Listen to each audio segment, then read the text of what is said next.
Kita ber lagi malam ni yang kiban jara.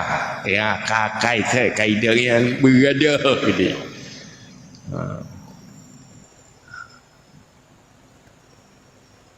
Apa yang mesti kita lakukan? Sebab menyotingat kegat manumna semangat yang ana. Mandumna rencana God.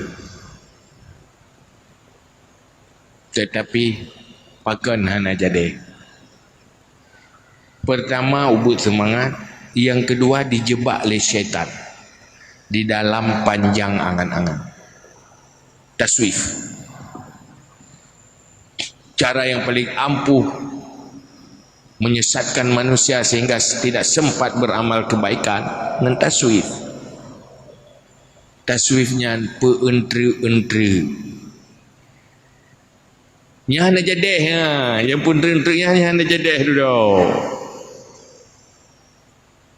Ledat yang tak pusingah duduk hana jadeh. Yang daripada Zahra umur itu nak rencana agak di rokok kaja mengke rencana agak. Tak rencana nyuka rencana agak. Mampakah hana jadeh? Dah hana jadeh. Pu sebab hana jadeh. Selalu menunggu waktu yang paling tepat. Menunggu waktu yang paling kosong. Menunggu waktu yang paling pai. Bak pupai mana ada pai.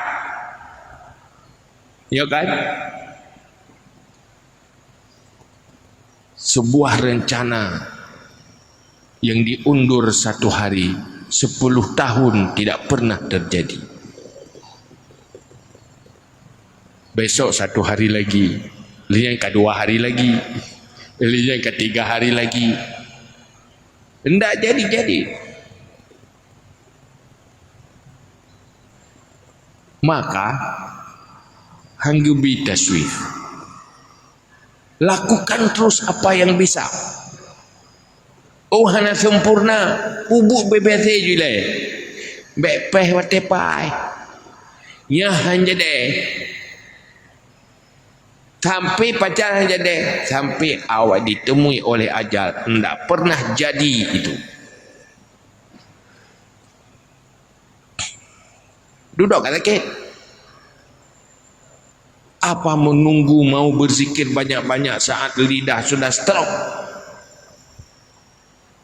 Apa menunggu beribadah sebanyak mungkin saat kaki tidak bisa bergerak?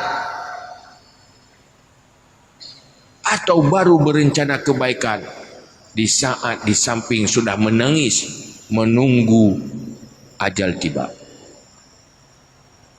Apa itu yang kita tunggu? Maka inilah makna yang diingatkan oleh Rasulullah, ikhtanim khamsan qabla khamsin. Rebut mudamu sebelum kamu tua, jangan buang-buang itu kesempatan. Rebut waktu sehatmu sebelum kamu sakit, jangan buang-buang itu kesempatan. Rebut saat kamu masih kaya, jangan sampai tunggu miskin. Jangan buang-buang momen itu. Momen kadang-kadang sulit untuk berulang kembali.